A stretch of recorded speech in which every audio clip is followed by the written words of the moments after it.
Hello, Alana. What is going on? You look like you've been working on the computer all day. Oh, hi, Michelle. Nice to meet you. Hello, everybody. Yeah, I was working the whole day on my desk. It was office day, and I have so much pain in my shoulders, and I really need something because I feel so stiff. I went for a walk, and I feel really tired and like Mm. grandma. Would you like to do a fascial maneuver to help loosen up the shoulders and neck? Of course, I like to do. Would you like to slide your chair back so that we can all see you and what you're doing? And I Yes, will guide you through this maneuver. of course. I love to. We are going to do a maneuver called swinger, which is great for people that are very active doing sports like hockey or tennis or golf. But also, if you are seated like Alana has been all day working on the computer, your neck and your shoulders and your low back get very tight. So, we are going to do a maneuver called swinger that is going to help us to loosen up this area. And I'm going to step back a little bit to give you a full visual, but I'm going to, when I do it, but I'm going to walk this through so that Alana can do it seated. So whether you're seated or standing, if you can't get up at work, you can still do this seated and get much profound benefits from it. Very good through the low back, shoulders, and neck. So, Alana, I'm going to have you take your right hand and place it onto your left shoulder. I'm going to have you take your left hand and cup your palm on your elbow. Grab the fingers up on the arm, on the tricep, and pull that down. This is that locking and pinning of the fascia. Keeping your feet flat on the floor, and you are going to rotate your torso to the left and your head looking over your right shoulder, engaging that spinal pelvic lock. So zip up from the pubic bone up to the ribs. And we're going to breathe through the mouth 3 times. One, and release. Two, and release. Three. Now we're going to breathe through the nose. One,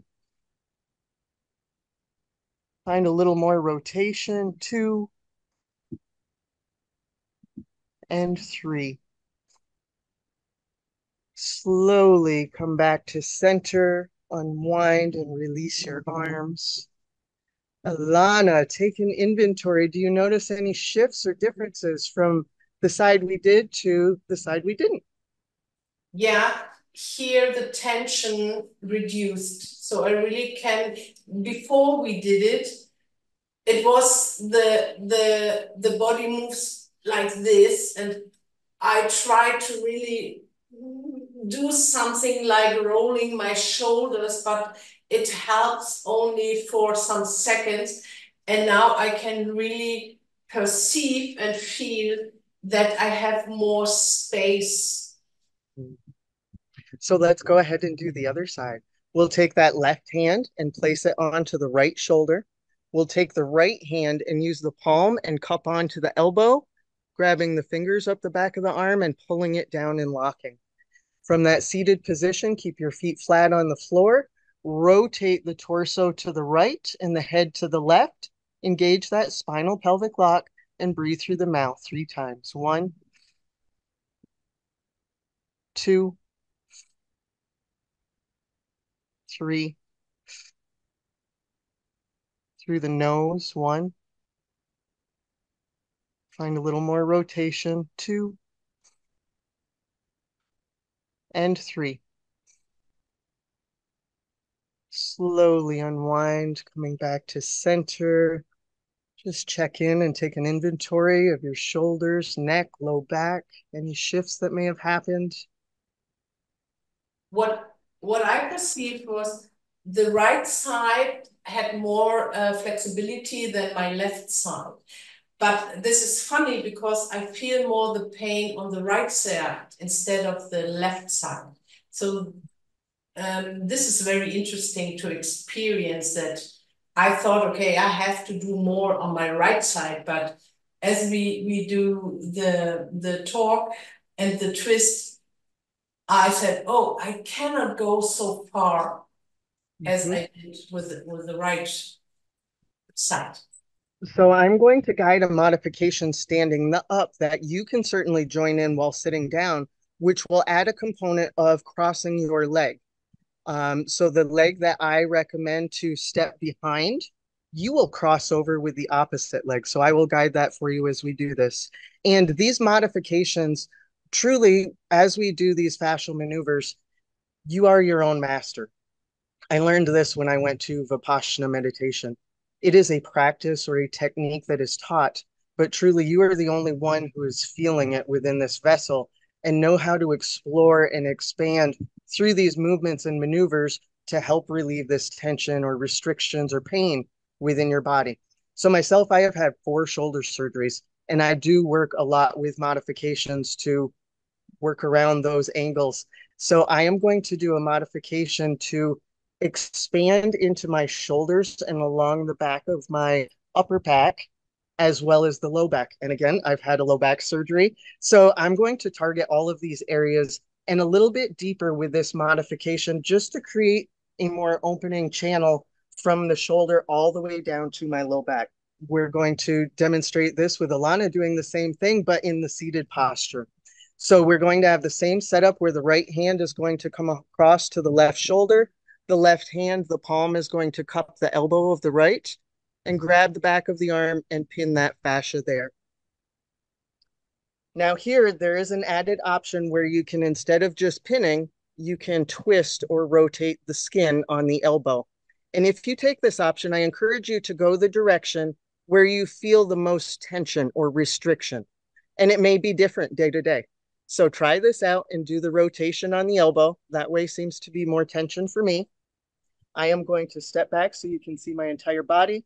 I'm going to rotate the torso to the left, my head to the right, and I am going to step my right leg behind my left. For Alana or anyone who's seated, this would be crossing your left leg over your right. From here, we're going to engage that spinal pelvic lock, and we're going to look over the right shoulder and breathe through the mouth 3 times. 1, 2. Feel free to move into this range of motion. 3. Now through the nose, and just kind of lean with your hip. 1, 2, and 3. Slowly unwind and come back up to center.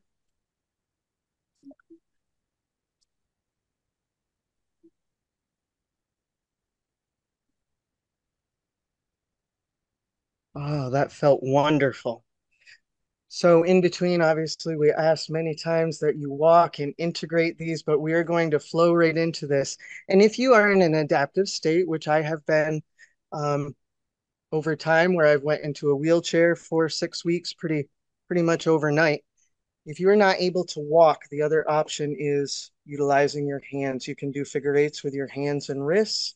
You could also do a swaying where you're knocking on the lower abdomen and your low back. And this helps to integrate. It's basically that information that we're taking in, and it's like a computer reset or an update on your phone. And it allows all of that information as we're doing these maneuvers to be reintegrated into the body. So now we're going to take the left hand and place it on the right shoulder. The right hand is going to cup around the elbow and just feel into that rotation, what way feels to give a bit more tension or restriction. From here, we're going to rotate the torso to the right, the head to the left. I am going to step my left foot behind my right, deepening this stretch. And if you're seated, or Alana, she is going to put that leg over top. The right leg is going to go over top. We're going to engage the spinal pelvic lock, looking over our left shoulder, and we're going to breathe through the mouth. 1, 2, 3, through the nose. 1. Feel free to stretch and find a little more space. 2, and 3. Slowly come up, unwind, and come back to center. Oh, that was Oh my goodness, that felt Wonderful. One of the biggest things I would like to encourage you with modifications, if you've had surgeries, injuries, or anything that's impacted your physical body, feel free to adapt. Find ways to work around it. There is no wrong way. Working with your body is so important, and finding ways where you can expand and stretch and create more space is truly what we're here to do. Yeah, I totally agree. Listen to your body. And yeah, thank you, Michelle. And we will see us. Please leave us a comment in the section here. What have been your takeaways? What have you experienced while you do the modifications? Let us know. And the more you share, others can also listen to it or read it and can put it in their daily practice.